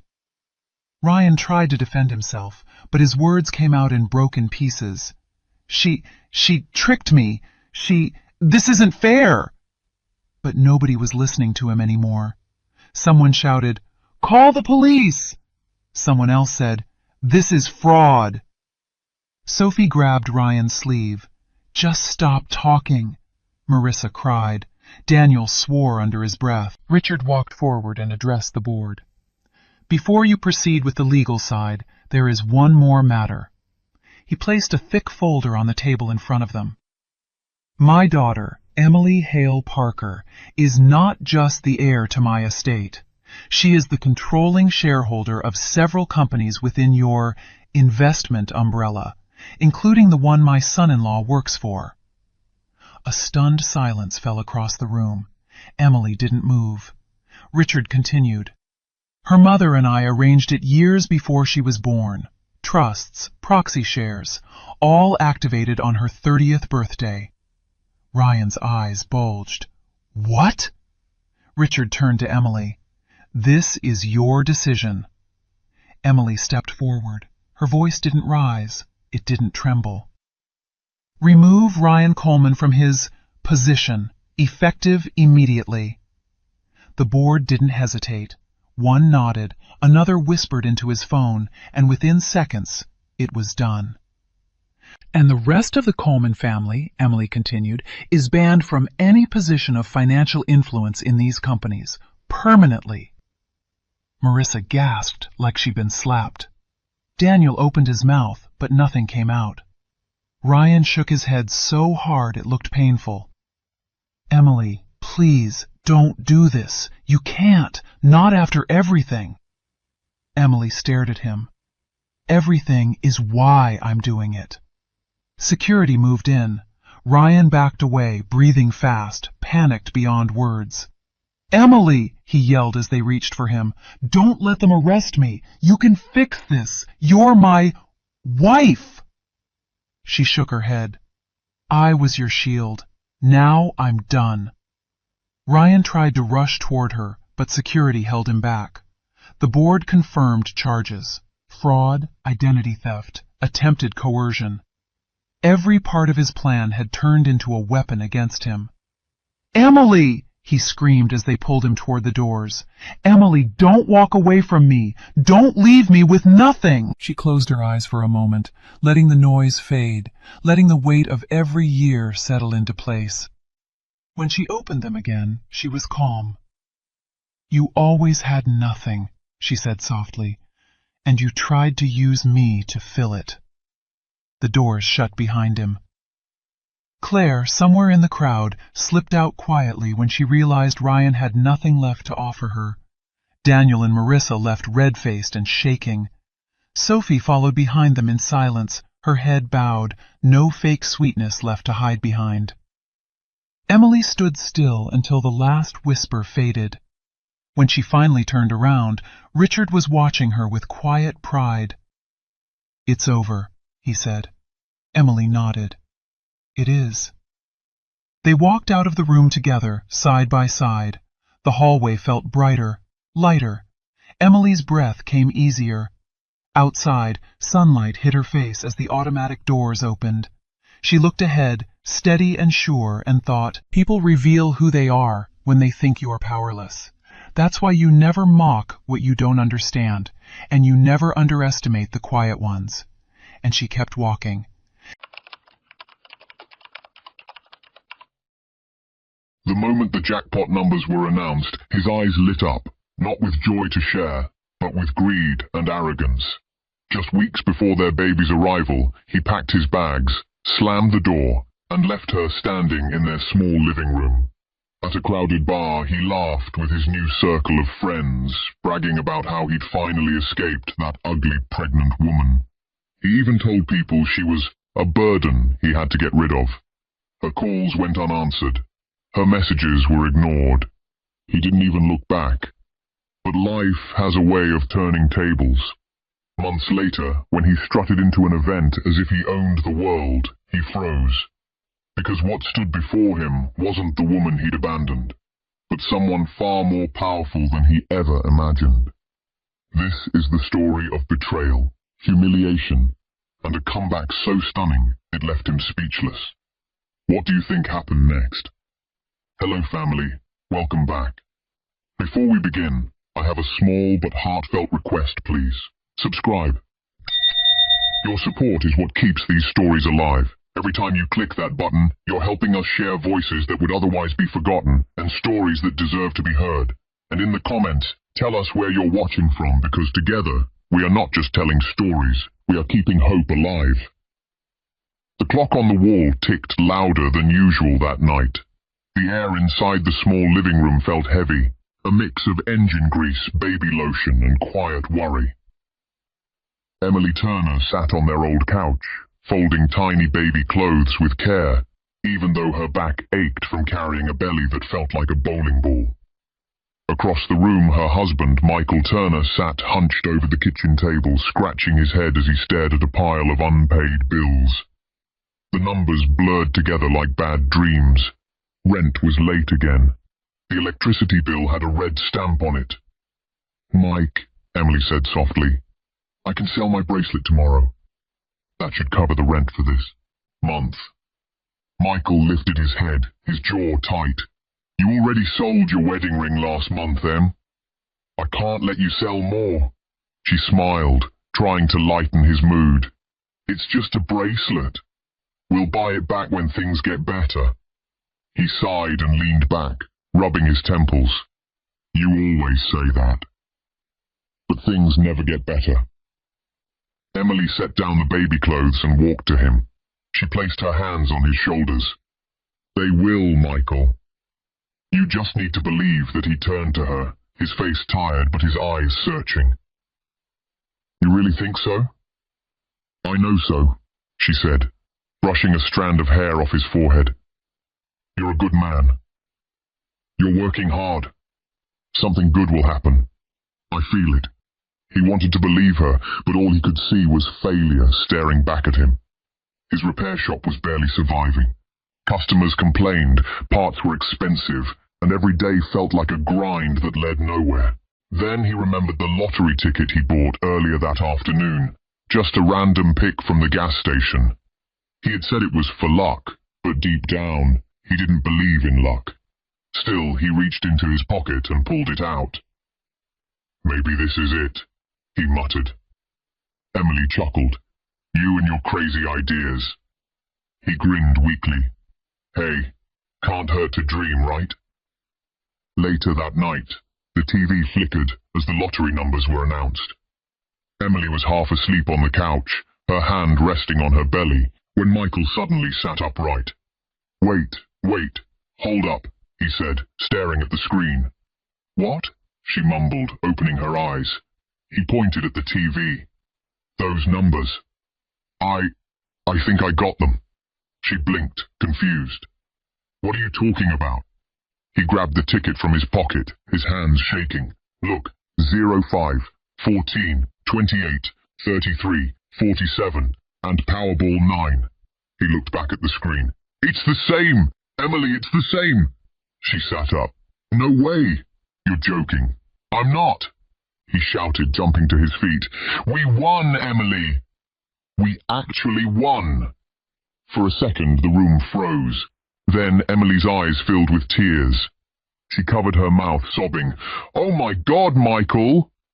"We won?" He laughed, spinning around the room. $1.5 million, baby. We're rich. We're finally free." Emily got up slowly, holding her belly, tears streaming down her cheeks. "Oh, thank God. Michael, this means we can finally fix the shop, pay off our debts, and get ready for the baby." But before she could finish, she noticed the look on his face. It wasn't joy anymore. It was something else. Sharp, distant, almost cold. He stopped laughing. Yeah, I guess." She frowned. "What's wrong?" "Nothing," he said quickly. "I'm just thinking." "Thinking about what?" He didn't answer. He just stared at the ticket, his mind racing. $1.5 million. He'd never seen that kind of money in his life. For the first time, he didn't feel small. He didn't feel trapped. He didn't need anyone, not even her. The next morning, Michael left early. He didn't say where he was going. Emily assumed he went to claim the prize. She spent the day preparing his favorite meal, meatloaf and mashed potatoes, and even decorated the kitchen a little with what they had. By evening, he still hadn't returned. Her excitement started turning into worry. At 10 p.m., she heard a car horn outside. She rushed to the door, expecting him to walk in, smiling. But instead, a sleek new car pulled up, and Michael stepped out wearing new clothes, clean jeans, a leather jacket, a shiny watch. And he wasn't alone. A woman with long blonde hair sat in the passenger seat, smirking at Emily through the window. "Michael?" Emily called, confused. He walked up slowly, his face blank. "Yeah, it's me." "What's going on?" "Who is she?" "Her name's Lena," he said flatly. "A friend." From the bar, Emily's heart dropped. "You brought another woman here?" "She's just giving me a ride." "Don't make it a big deal." Emily stepped forward, trembling. "Where have you been all day?" "You didn't even call. I was worried sick." He shrugged. "Busy. Had to take care of the money, talk to people, sign papers. You wouldn't understand." Her eyes welled up. "I don't understand. I've been with you through everything, Michael. I worked 2 jobs when you lost yours. I sold my jewelry for your shop. And now..." "Now what?" he snapped.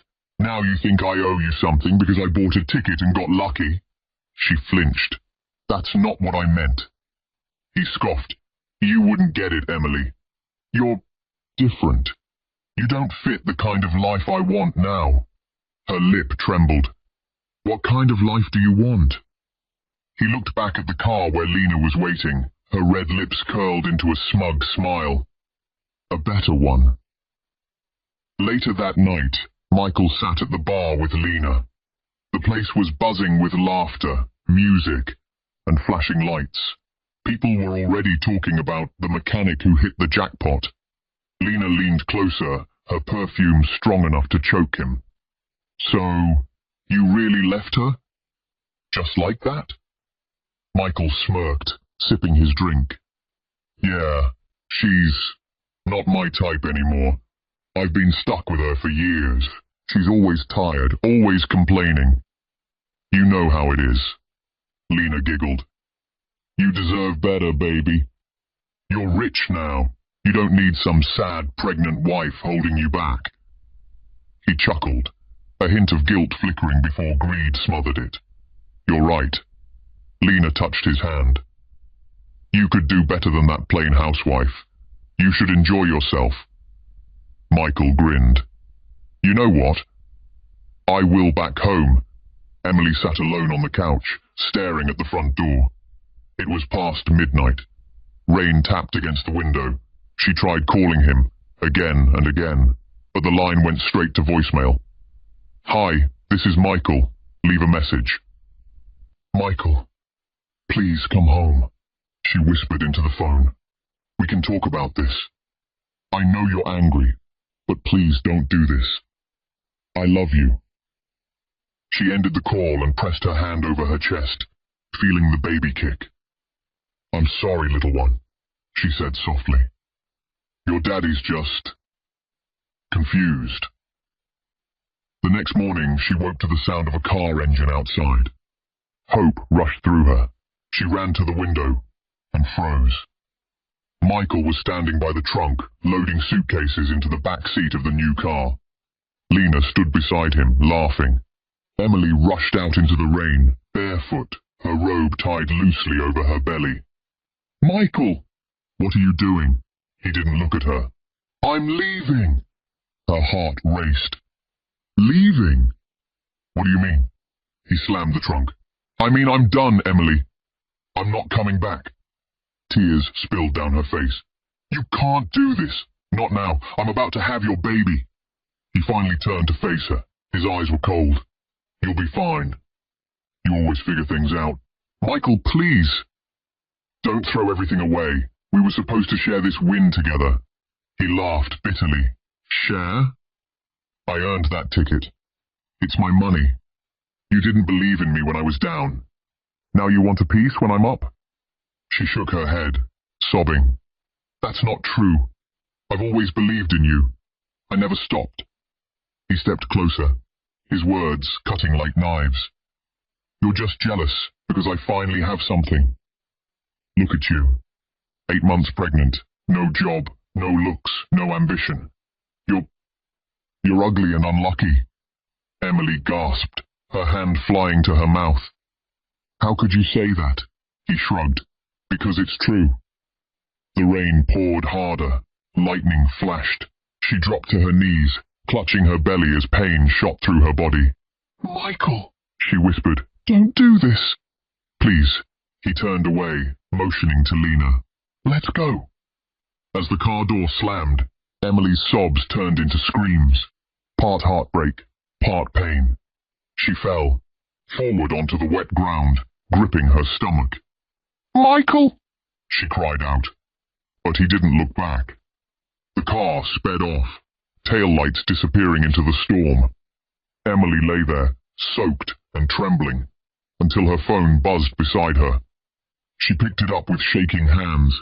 It was a message from the hospital app, reminding her of her prenatal checkup. But before she could respond, another wave of pain hit, sharp and deep. Her vision blurred. The phone slipped from her hand. Her water had broken. Rain mixed with her tears as she whispered, Not now. Please, not now. But it was happening. Alone, heartbroken and abandoned, Emily Turner went into labor, the same night her husband celebrated his new life. And somewhere in the distance, the man who once promised her forever raised a glass to his freedom, not realizing he had just cursed his own fate. If you haven't subscribed yet, we'd love for you to join our community by hitting the subscribe button. Through our stories, we build hope and give a future to children and women who have been abused all over the world. Motivate us by subscribing and turning on your notification bell so you never miss a story that matters. Also, let us know in the comments, where are you watching from, and how did this story speak to you? The sound of hospital machines filled the small, crowded room. Beeping monitors, squeaky wheels, nurses shouting names. It was chaos. Emily lay on the bed, drenched in sweat, clutching the sides of the mattress. Her breaths came sharp and fast. The pain was blinding, but what hurt more was the empty space beside her. There was no hand holding hers, no voice telling her, it's going to be okay. No husband pacing nervously by the bed. She was alone. "Push, Mrs. Turner, one more push," the nurse urged. Emily screamed, tears mixing with sweat as she gave everything she had left. Minutes felt like hours until the cry of a newborn filled the air, high and pure. The nurse smiled. "It's a boy." Emily's tears flowed freely now. "A boy," she whispered, her voice breaking. The nurse wrapped the baby and placed him in her trembling arms. The world seemed to pause. The tiny face scrunched, the little fingers curled around her thumb. "Hey there, baby," she whispered weakly. "It's just you and me now." The nurse smiled softly. "Do you have a name for him?" Emily looked down at the baby's sleepy face. "Noah," she said after a moment. "His name is Noah." The first few days in the hospital were the hardest. The nurses came and went, but no one came to visit her. The woman in the next bed had flowers, gifts, balloons. Emily had silence. She tried calling Michael every day, sometimes 10 times a day. Every call went unanswered. She texted, "Michael, please, I had the baby. Please come." No reply. On the third night, she saw his social media post, a picture of him and Lena holding champagne glasses in front of a new mansion. The caption read, "Finally living the life I deserve." The comments were full of congratulations. People called him lucky, smart, a man who knew what he wanted. Emily closed her eyes, her heart breaking all over again. When she was discharged, the nurse hesitated before handing her the bill. "Do you have someone coming to get you?" Emily forced a smile. "No, I'll manage." She walked out of the hospital holding baby Noah, wearing the same faded dress she'd gone in with. The air outside was cold, the sky grey. She had nowhere to go but home, if she could still call it that. When she reached their old house, she found the locks changed. A bright red for sale sign stood in the front yard. She froze on the sidewalk, clutching Noah to her chest. Mrs. Green, their neighbour, stepped outside holding her little dog. Her eyes widened. "Emily?" "Oh dear. I heard what happened." Emily's lips trembled. He sold the house." Mrs. Green nodded, avoiding her eyes. "Yes. Moved out the same week he won. Bought that fancy place up on Hillcrest Avenue." Emily swallowed hard. "Did he say anything about me?" The old woman hesitated. "He said you were staying somewhere else." Emily's voice broke. "I wasn't." Mrs. Green sighed and patted her shoulder awkwardly. "People change when money's involved, dear. You and the baby can stay with me tonight if you'd like." "Thank you," Emily whispered. Word spread fast in their small town. Everyone knew the story. The mechanic who hit the jackpot and abandoned his pregnant wife. Some pitied her, some mocked her, most avoided her. At the grocery store she overheard whispers. "That's her. Can you believe he left her? She should have seen it coming." Emily kept her head down, clutching Noah close, pretending not to hear. At night, she lay awake in Mrs. Green's guest room, watching her baby sleep beside her. Every soft breath reminded her that she still had something worth fighting for. "Don't worry, Noah," she whispered. "Mommy's going to make it somehow." But inside, she felt like a ghost, drifting, unseen, unwanted. Meanwhile, Michael was living a different kind of life. His new mansion sat on top of Hillcrest Avenue, glass walls, marble floors, a pool that sparkled like liquid silver. Parties happened almost every weekend. Music blasted, guests laughed, and Lena never left his side. Michael had everything he thought he wanted: money, friends, attention. But the more he spent, the emptier it felt. One night at a party, one of the guests, a real estate guy, clapped him on the back and said, "Man, you're lucky you ditched that wife when you did. She'd have bled you dry." Michael smirked. "Yeah, she was holding me back. A mistake from my poor days." Lena giggled, leaning into him. "You're free now, baby." "Forget about her," and for a while he tried to. But sometimes, when the party lights dimmed and the laughter faded, he'd remember Emily's face, tired, hopeful, full of belief in him. And something inside him twisted. He'd shake it off, pour another drink, and remind himself that he deserved this. Months passed. Emily's health started to fail. The pregnancy had been hard on her body and the stress made it worse. She coughed often, got dizzy easily, and barely had enough to eat. Still, she refused to give up. She found work at a small diner, waiting tables with Noah strapped to her back in a baby carrier. The pay was small, but it kept them alive. Every night after work, she'd count tips on the table and whisper to her baby, "It's not much, but it's ours." But one evening, she overheard a group of customers laughing. "Did you hear? Michael Turner bought another car, a red sports car this time. He's living like a king now. That man's got taste. Too bad for that poor wife he dumped. What was her name again? Emily, I think. She works around here now, right?" The laughter cut deep. Emily bit her lip hard to stop the tears. That night she went home and sat on the floor beside Noah's crib. "I'm tired, baby," she whispered, "but I'll keep going. I have to." One Saturday, after months of silence, Emily made a decision. She would go to Michael's mansion, not to beg for love, but for help. Noah was almost 6 months old now. Formula was expensive, her rent was due, and her body couldn't handle the long shifts much longer. She dressed carefully, an old blue dress, washed and ironed, her hair pulled back neatly. She took a bus up to Hillcrest Avenue, clutching Noah in her arms. When she reached the mansion, the tall iron gates loomed before her like prison bars. She pressed the intercom. A woman's voice came through, smooth, mocking. "Yes?" "Lena?" Emily asked, her heart racing. "It's Emily. I need to talk to Michael. Please." There was a pause, then laughter. "Oh, so you finally crawled back. Hold on."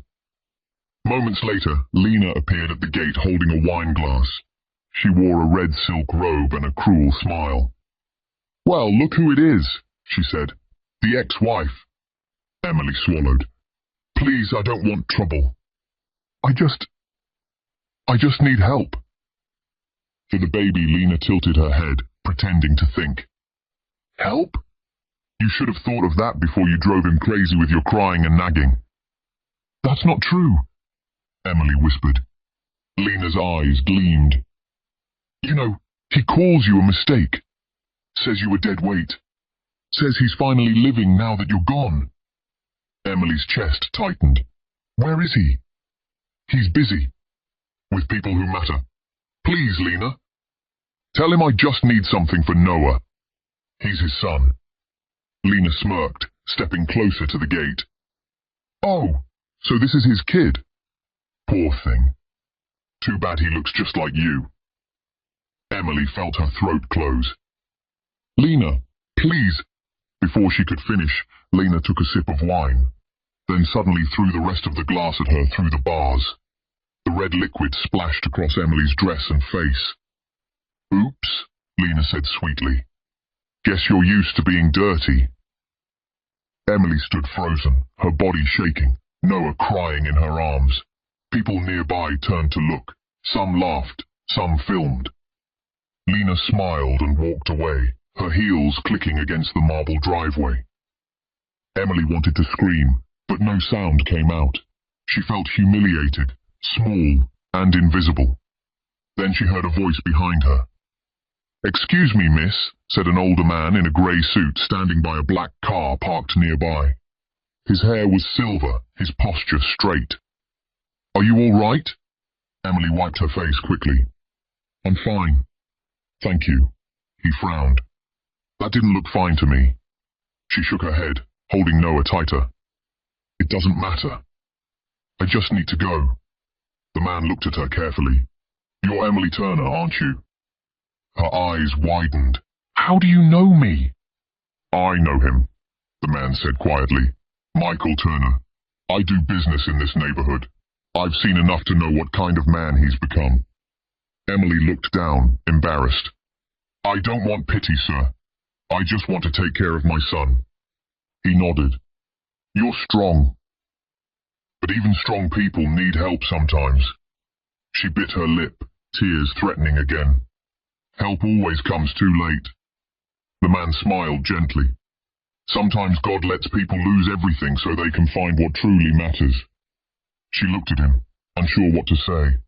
My name is Richard Collins, he continued. I own a few businesses in the city. If you're willing, I can help you start fresh, away from all this. Emily hesitated. Why would you do that for a stranger?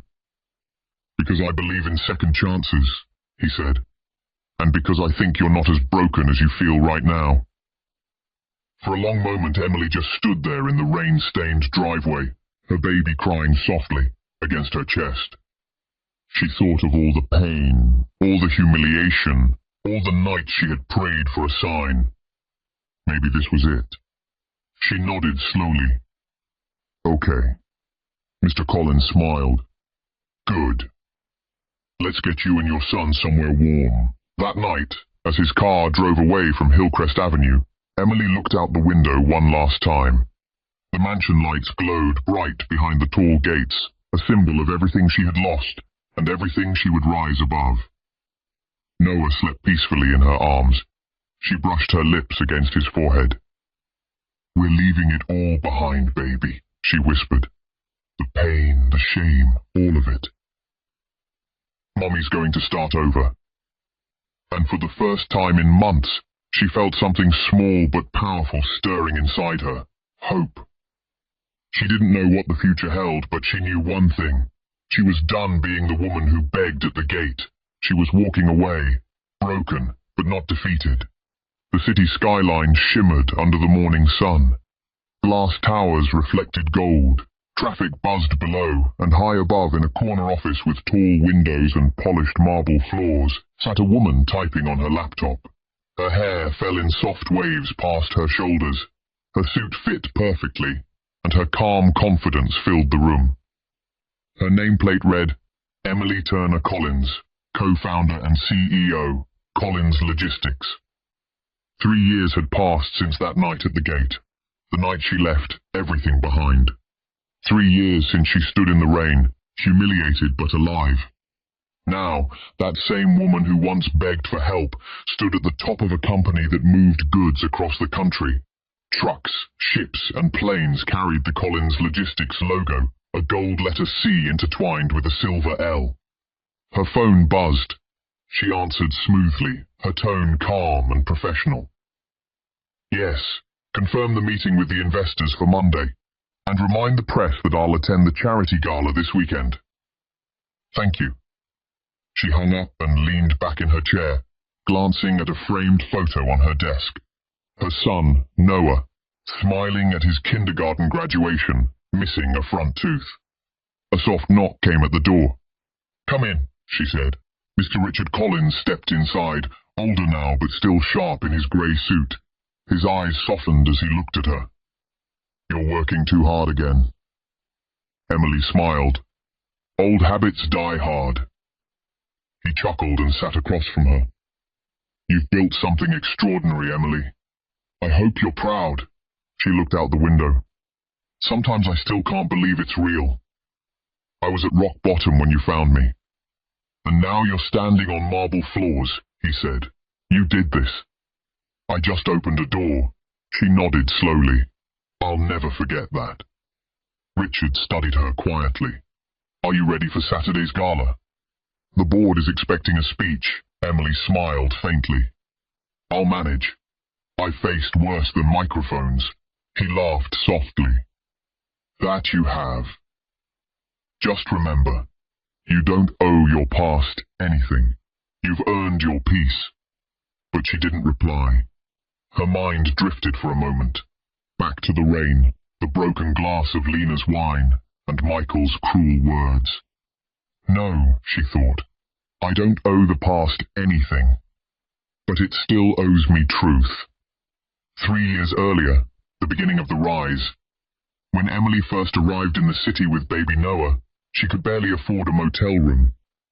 Mr. Collins helped her enroll in business courses, gave her a small apartment, and slowly taught her everything he knew about management and investment. At first, she doubted herself. She'd failed so many times, been told she was nothing. But Mr. Collins saw something in her: focus, grace, and quiet fire. Within a year, she was running part of his supply chain business. By the second year, she'd co-founded a new logistics company under his wing. Her natural empathy and sharp instincts turned out to be her greatest strengths. And as her company grew, so did her confidence. She changed her wardrobe, not out of vanity, but out of self-respect. Her hair shone, her voice steadied, her back straightened. She became the woman Michael once told her she could never be. At social events, people whispered, "That's Mrs. E. Collins. She's brilliant." Some assumed she was married to Mr. Collins. Neither of them ever corrected it. One night, as they left a conference, Emily asked him, "Does it bother you that people think I'm your wife?" Richard smiled. "Not at all. The truth is yours to tell when you're ready." And she never did. The mystery helped her move freely, respected, untouchable, unbothered. Meanwhile, the fall of Michael Turner. Across town, Michael Turner was living a very different story. After 3 years of reckless spending, Lena was gone, along with his last car, his savings, and most of his dignity. She had drained every account, sold what she could, and disappeared with another man. The mansion that once glowed with lights was now dark and silent. Foreclosure papers arrived, the cars were repossessed, and the so-called friends who drank his champagne vanished overnight. He moved into a small apartment behind a liquor store. The walls were thin, the floor creaked, and his mirror reflected a man he barely recognized, unshaven, bitter, and broke. Sometimes he'd go to the bar just to hear people talk, pretending he still mattered. One night, a former party friend spotted him sitting alone. "Mike Turner. Damn, man, what happened to you?" Michael forced a laugh. "Just taking it easy, man.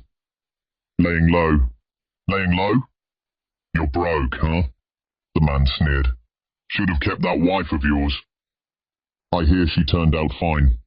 Michael froze. "What do you mean?" The man shrugged. "Heard some folks in the city talk about a Mrs. Collins. Big businesswoman. Looks kinda like your ex. Classy, confident. Not the same woman, though. Yours was, well, she didn't look like that." Michael felt his chest tighten. Could it be? No, he told himself. Emily was weak. She couldn't possibly. But the thought stayed with him all night. 2 weeks later, Michael saw an online post about an upcoming charity gala hosted by E. Collins Holdings. It was all over the news. The event promised high-profile guests, business magnates, investors, and politicians. He squinted at the photo attached. The headline read, "E. Collins Holdings to host annual charity gala for single mothers and widows in business." Something about that title hit him like a punch to the gut. He read the names of the sponsors, and there, in bold print, was one that made his heart skip. Collins Logistics, co-founded by Mrs. Emily Turner Collins. His hands trembled. "It can't be," he whispered. But the photo attached to the article showed her, standing next to Richard Collins, smiling at a press conference, wearing a sleek black suit and pearl earrings. She looked radiant, powerful, unreachable. For a long moment he just stared at the image. Then anger took over. "So she ran off and married some rich old man," he muttered. "Figures. Probably used my money as her stepping stone." He slammed his laptop shut, pacing the room, but then another thought crept in. If he could get close to her again, maybe he could convince her to help him. Maybe she still had feelings left. He laughed bitterly. "Yeah, I'll show up. See what she's become." The night of the gala arrived. The grand ballroom at the Regal Crown Hotel gleamed with chandeliers and gold accents.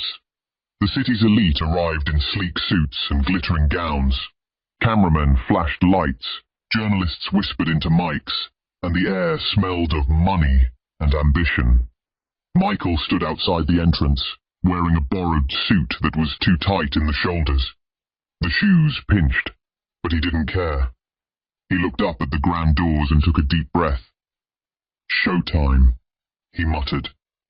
Inside, laughter and music filled the room. He slipped through the crowd, pretending he belonged. Waiters carried trays of champagne, and a jazz band played softly in the corner. He scanned the room, his eyes darting from face to face.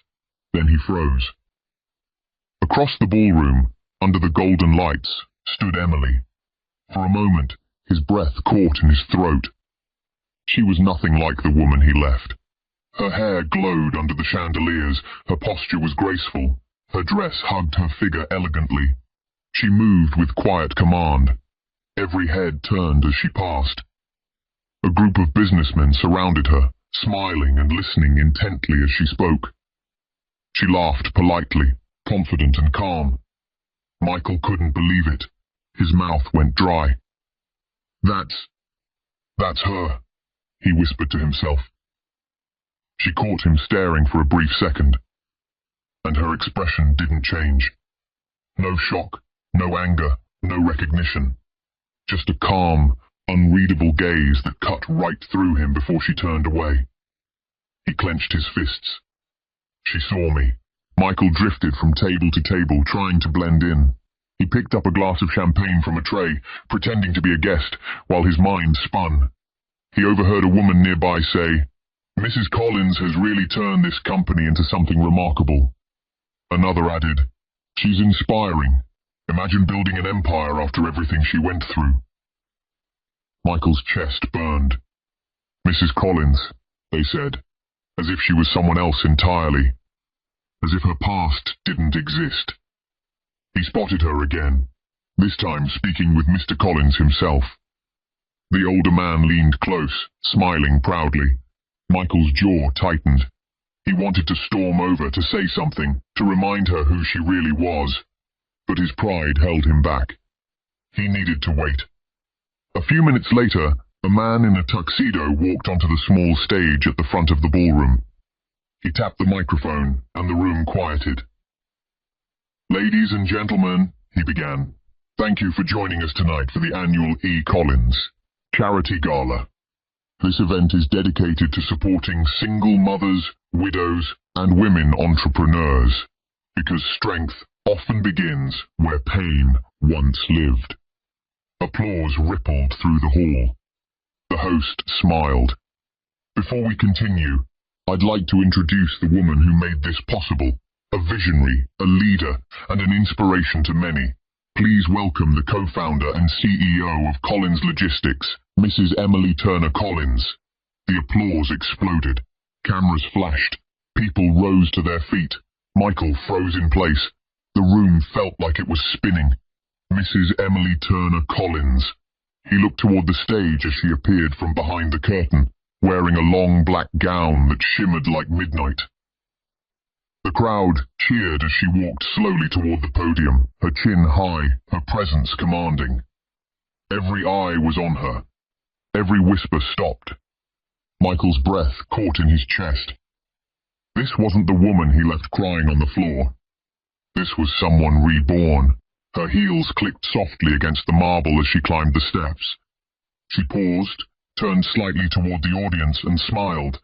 That same gentle, radiant smile that once belonged to a humble wife, but now carried the power of a woman who had survived fire. The spotlight bathed her in gold. The music faded, and as she stepped to the microphone, Michael Turner, broke, forgotten, and trembling in the crowd, finally realized that he wasn't witnessing a stranger. He was witnessing the woman he had destroyed, and the woman who had risen from the ruins of his betrayal. The applause thundered through the ballroom as Emily Turner Collins stood under the bright stage lights.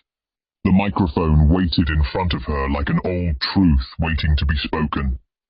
She took a slow breath and smiled at the audience, calm, radiant, and completely in control. Her black gown shimmered under the golden chandeliers, Her diamond earrings caught the light and her presence filled the room. "Good evening, everyone," she began, her voice warm but steady. "I'm honored to stand before you tonight, not as someone who had it easy, but as someone who learned that pain can be the most powerful teacher." The crowd fell silent. Cameras flashed. Even the air seemed to hold its breath. "I started my journey," Emily continued, "not in an office like this, but in a small repair shop. My hands were calloused, my clothes smelled like oil, and my dreams felt too far to reach. But I had love, and I believed that was enough." Michael stood at the back of the room near the exit, frozen in place. Every word cut through him like a blade. "Then life taught me something," Emily said, her tone sharpening slightly. "It showed me that not everyone who walks beside you is walking with you. Some are just waiting for the right moment to walk away." A low murmur ran through the crowd. Michael's breathing quickened. "But here's what I learned," Emily said, her eyes sweeping across the room. "You can take everything from a good heart, money, comfort, even love, and still it will rise again. Because integrity," she paused, "is wealth no thief can steal." The audience broke into applause. The cameras zoomed in on her face, serene, confident, unshakable. Michael's hands trembled. He could barely hear over the pounding of his heart. His world was spinning, not from pride, not from power, but from guilt. He had destroyed her, and now she stood higher than he could ever reach. Emily smiled softly and concluded, "So tonight, this gala isn't about riches or success. It's about second chances, about turning pain into purpose. To every woman who was ever told she wasn't enough, you are, and you always will be." The applause roared again, louder than before. People stood, clapping, cheering her name. As she stepped down from the stage, the crowd swarmed to greet her. Handshakes, compliments, flashes of cameras. But through it all, one figure pushed through from the edge of the room, his eyes wet, his expression desperate. Michael. "Emily," he called, his voice shaky. "Emily, wait." She turned, startled for a moment, but her face quickly settled into calm neutrality.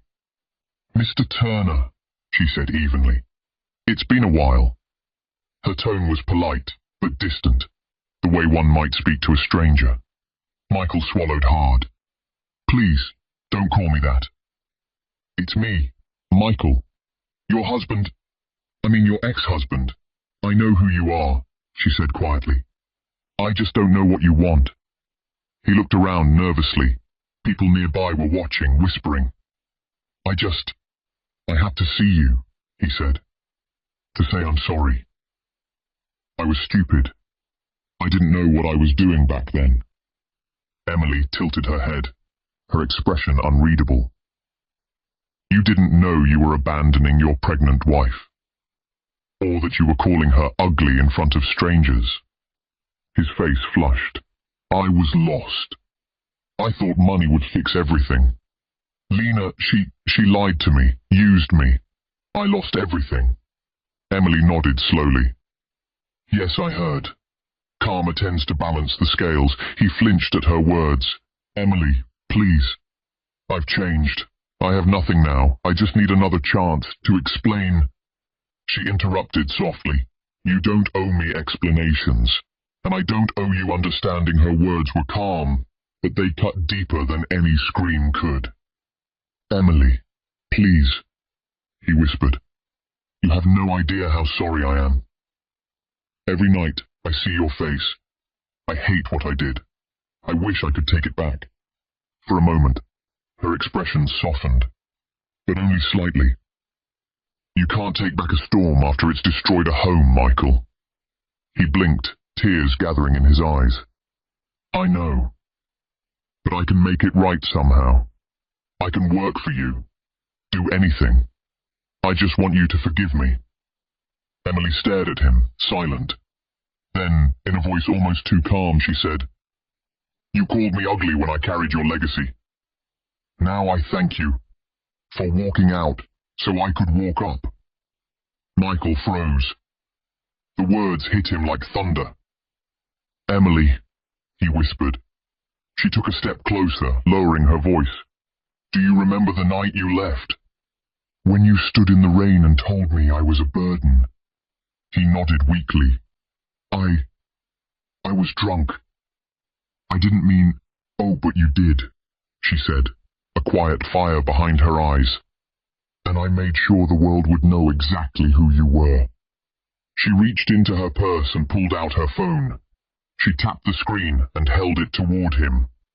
On the screen played a video, grainy, taken years ago, but clear enough.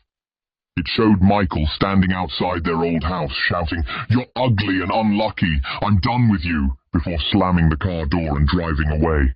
Michael's face turned white. How did you—" "I recorded it," Emily said simply. "I wanted to remember the moment I stopped begging for love." She slipped the phone back into her purse. "I released it online 3 days ago, not out of spite, but truth. People should see what greed looks like when it wears a human face." Michael felt the room closing in. The whispers around them grew louder.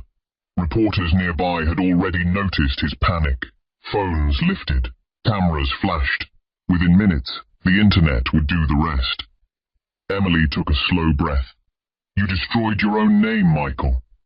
"I just turned on the lights." He stammered. "Please, you can't do this to me." "I didn't," she said, her voice low and firm. "You did it to yourself." She turned to walk away, but he grabbed her arm. "Emily, wait!" "Please, I have nothing left. I'm sorry, I swear. I just want to make it right." Security moved in immediately, but Emily raised her hand, signaling them to stop. She looked at Michael one last time. "I already made it right," she said softly. "By surviving you." Then she turned and walked toward the exit, the sound of cameras flashing behind her, every click sealing his fate. Months later, the videos spread like wildfire. News outlets replayed the footage. Social media exploded with outrage. Michael Turner became a name people spat out with disgust. He tried to find work, but no one wanted to hire him.